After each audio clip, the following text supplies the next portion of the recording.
నా పక్కన ఉన్నారు చెప్పాలి, ఇప్పుడు చెప్పకపోతే తప్పు అవుద్ది, ఈవివి సత్యనారాయణ. కళ్ళుకి నాకు కో డైరెక్టర్. ఓకే. అతను కామరాజుని పిజే, నేను ముగ్గురు వెళ్ళి ఆడుకుంటారు పిల్లలంతా, బ్లైండ్ పీపుల్, వాళ్ళది టైట్ క్లోత్లు అన్నీ ఫాలో చేసి స్టడీ అనమాట.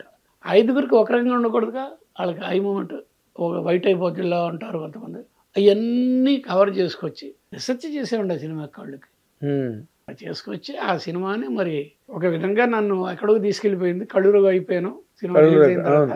At the same time career suffer అయింది. ఎందుకు సఫర్ అయింది సార్? నాకు మిడ్ నైట్ ఫేమ్ వచ్చిందండి, డబ్బులు రాలేదు, అది వేరే విషయం అనుకోండి. కళ్ళురఘు డైరెక్షన్ చేశాడు, బ్రహ్మాండం భలే చేశాడు, ఇంకోళ్ళు ఎవరు చేయలేరు నాడు, బాగా చేశాడు. లో బడ్జెట్లో ఎంత నుంచి చేసి 7.5 lakh అప్పుడు చేసింది. లేదండి, సక్సెస్ కొట్టాను. అందులో సూపర్ స్టార్ ఎస్పి బాలసుబ్రహ్మణ్యం గారే. ఎస్, ఆయన మ్యూజిక్ అయినా వచ్చిన క్యారెక్టర్ కూడా వేశాడు. అదే అండి, వైజాగ్ సీషోర్లో. అది రెండోది ఏంటంటే, ఇంకోటి పెద్దది ఏంటంటే, సీతారామ శాస్త్రి ఫస్ట్ టైం జీవితంలో పాట రాయడం కాదు, పాడాడు. తెల్లారింది లేగండో కుక్కరోకో కదా. అవునండి. సో ఇవన్నీ కలగలిపి నాకు పేరు వచ్చేసింది మొత్తం మీద. ఆ రావడం నాకు అడ్వాంటేజ్ అలా డిసడ్వాంటేజ్ ఏంటంటే, పీక్ రేంజ్లో ఉన్న నాకు కెమెరామెన్గా కళ్ళు సబ్జెక్ట్ కోసం వెళ్ళాను. ఎవరి దగ్గరికి? మా రామానాయుడు గారి దగ్గరికి. సార్ ఆ సబ్జెక్ట్ మీ దగ్గర రైట్స్ మీ దగ్గర ఉన్నాయి కదా, నాకు ఇవ్వండి అంటే, రఘు ఎందుకు రఘు, మంచి రైజ్లో ఉన్నావు, మంచి మంచి సినిమాలు, నీ కెమెరా వర్క్ హైలైట్ అంటున్నారు సినిమాల్లో, వద్దు రఘు అని ఎంతో నచ్చ చెప్పారు. లేదు సార్ నాకు అది చేయాలని ఉంది సార్ అని చెప్పి గట్టిగా అడిగితే, ఆయన ఆల్రెడీ తాతిన రామారావు గారి డైరెక్షన్లో, గల్లుపూడి మారుతిరావు గారి స్క్రిప్ట్లో, అంటే స్క్రీన్ ప్లేని కలిపి 3 బైండింగ్లు రెడీ చేసి పెట్టారు తీద్దామని. ఎప్పుడు తీలా. నేను అడిగాను, ఏం సార్ మరి ఇన్ని సంవత్సరాలు అయిపోయింది కదా, 87 నేను ఆయన దగ్గర రైట్లకి వెళ్ళింది, నేను ఎప్పుడు చూసింది అది 1970, 17 సంవత్సరాలు 18 సంవత్సరాలు అంటే, నేను నిజానికి సురేష్ ప్రొడక్షన్స్కి 25th ఇయర్లో ఒక అవార్డు విన్నింగ్ ఫిల్మ్ తీయాలని మనసులో పెట్టుకుని తీసుకున్నాను రావు, ఎప్పుడు కుదరలేదన్నారు. అంటూ నేను ఇలాంటి ఎందుకు రిస్క్ చేస్తున్నారు అంటే, లేదండి మైండ్ ఫిక్స్ అయిపోయానండి, ప్లీజ్ నాకు ఇవ్వండి అన్నాను. ఆయన రైట్స్ అవన్నీ ఇచ్చారు. తన దగ్గర ఉన్న ఫైల్ కూడా వీళ్ళు ఇచ్చారు, ఇవ్వండి ఇలాగా. అలా నేను ఆయన చేతిలోంచి ఫైల్ నా చేతిలోకి వచ్చి రాకుండా కరెంట్ పోయింది, చీకటి అయిపోయింది. ఆయన ఒకసారి ఇలా అన్నాడు, ఆయన బాగా సెంటిమెంట్స్ కూడా ఎక్కువ ఆయనకి. ఇలాగే నాకు 3 సార్లు జరిగింది కళ్ళుతో. కళ్ళు సినిమా అనే ఫస్ట్ కాపీ వచ్చింది. దీనికి ఇంకో విషయం కూడా చెప్పాలి. సత్యానంద్ తెలిసిన వైజాగ్ అదే ఆర్టిస్ట్ యాక్టర్ ట్రైన్, అదే స్టార్ తెలుసు. అతను ఈవి సత్యనారాయణ, వీళ్ళిద్దరు, అతను కో డైరెక్టర్, ఇతను associate, chief associate, Sitarama Sastry family member, అందరు కలిసి అలా చూస్తున్నాము. రెడీ ఫస్ట్ కాపీ ప్రసాద్ ల్యాబ్లో థియేటర్ ఉంటుంది కదా మెడ్రాస్లో. అవునండి. స్టార్ట్ అన్నాను, ప్రాజెక్ట్ రాన్ అయింది, అదేదో ఇది పడింది, థ్యాంక్స్ కార్డు, కరెంట్ ఆఫ్, చీకటి. ఇంకోసారి కరెంట్ ఆఫ్.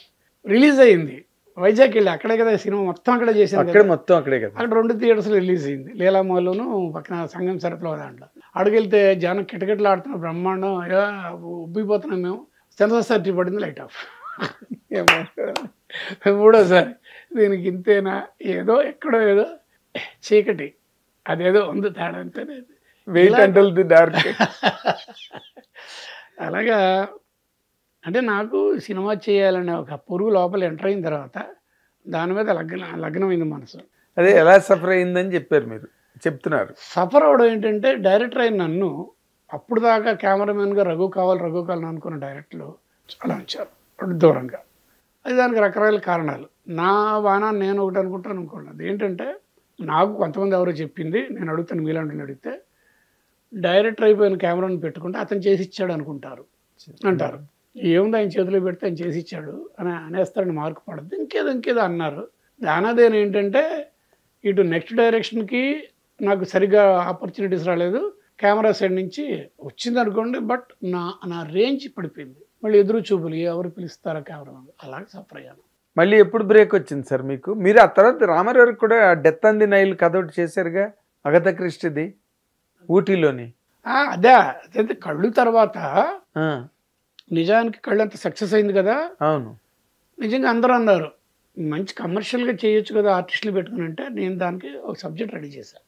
ఆ సినిమా అది కూడా మళ్ళీ హాలీవుడ్ ఇంపాక్ట్ నా మీద ఎక్కువ ఉంటుంది, చిన్నప్పటి నుంచి అంతే. నాకు 9వ సంవత్సరం నుంచి హాలీవుడ్ పిచ్చోండి నేను.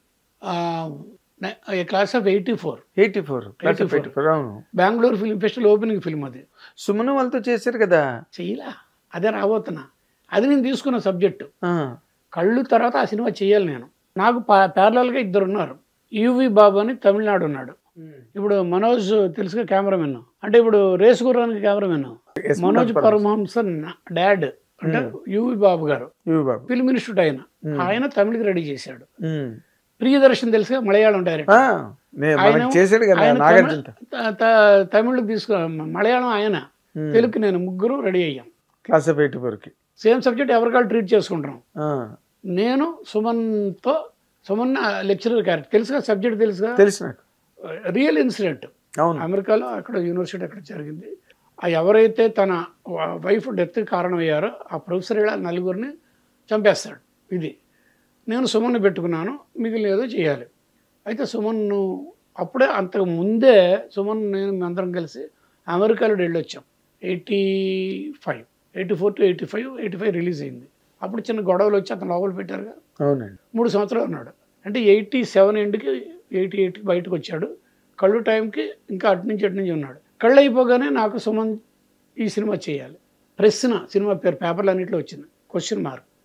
అయితే సుమన్ను బయటకు వచ్చే టైంకి ప్రెస్ మీట్లో వెళ్ళేటప్పటికి అతని ఫ్రెండ్స్, బెస్ట్ ఫ్రెండ్స్ ఇతనికి కొంత ఫీడ్ చేశారు. అదే ఫీడింగ్ ఏంటంటే, రఘుకి తర్వాత ఇది కానీ ఆర్ట్ ఫిల్మ్స్ ఆ కోవకి వెళ్తే నువ్వు ఆల్రెడీ 3-4 సంవత్సరాలు పోగొట్టుకున్నావు కెరీర్లో, మంచి కమర్షియల్ డైరెక్ట్ ఇస్తా నీకు, నేను వచ్చా బయటికి, అది మళ్ళీ రివైవ్ అవ్వాలంట కదా అని రాఘవేంద్ర గారు అడిగితే ఎవరా, కోదండరావు రెడ్డి గారు చేయరా, వీళ్ళు అని చెప్పి అలాగే లైనప్ చేసుకుంటే, నేను అప్పుడు వంశీ నేను కలిసి ఢిల్లీలో ఫిల్మ్ ఫెస్టివల్ ఉన్నాం. ఆ 10 days ఫిల్మ్ ఫెస్టివల్ కదా. 5th డే అయినప్పుడు నాకు ట్రంకాల్ వచ్చింది. ఏంటంటే సుమన్ గారి ప్రెస్ మీట్ తాలూకు న్యూస్ బయటకు వచ్చింది, there is no Raghu in that. ఒకసారి కంగారు పుట్టింది నాకు. ప్రామిస్ చేశాడు చేస్తాను, ప్రామిస్ చేశాడు, పరిగెత్తుకు వచ్చేస్తే అది లేదు, వేరే సినిమాలు డిసప్పాయింట్ అయ్యా. దానికి కారణమైన సుమన్ దగ్గరికి వెళ్తే ఆయన ఏదో కారణం చెప్పాడు. నన్ను కానకుండా మన ముత్యాల సుబ్బయ్య గారు మారుతిరారు రాశారు క్లాస్ ఆఫ్ 84. అదే ముత్యాల సుబ్బయ్య గారు డైరెక్టర్, ఆయన కూడా ఒక మాట కూడా నాకు చెప్పాల. నేను చేస్తానని తెలిసి వాళ్ళందరికీ నన్ను తీసేసి పెట్టుకున్నప్పుడు ఎథిక్స్గా ముత్యాల సుబ్బయ్య గారు మాట అంటారేమో అనుకున్నా. ఆయన అలా ఆయన మా నాన్న ఆయన యాక్సెప్ట్ చేశాడు, సుమన్ గారు యాక్సెప్ట్ చేశాడు. అది సినిమా పేరు కూడా మర్చిపోయి. నడుస్తున్న చరిత్ర ఏదోనండి కాదు, ఏదో ఉంది. అలాగా రెండోది దెబ్బతిన్నాను. ఆ టైంలో డిసప్పాయింటెడ్గా ఉంటే రెండో సినిమా అది పడుంటే నాకు సపరేట్గా టీ కృష్ణ గారి టైప్ ఆఫ్ ఇమేజ్ ఉండుండేదేమో అనుకుంటే, అప్పుడు డిసప్పాయింట్ అయి ఉన్నప్పుడు వెనక ముందు ఇంటర్వ్యూస్లో నేను ఇలాంటి సినిమాలు అలాంటి సినిమాలు కాదు అన్ని రకాలు చేస్తాను, ఎంతసేపు కళ్ళు ఆర్ట్ ఫిల్మే కాదు, అది చేస్తాను ఇది చేస్తానని ఇంటర్వ్యూలు చేసిందని కెఎస్ రామారావు గారు చదువుతున్నాడు.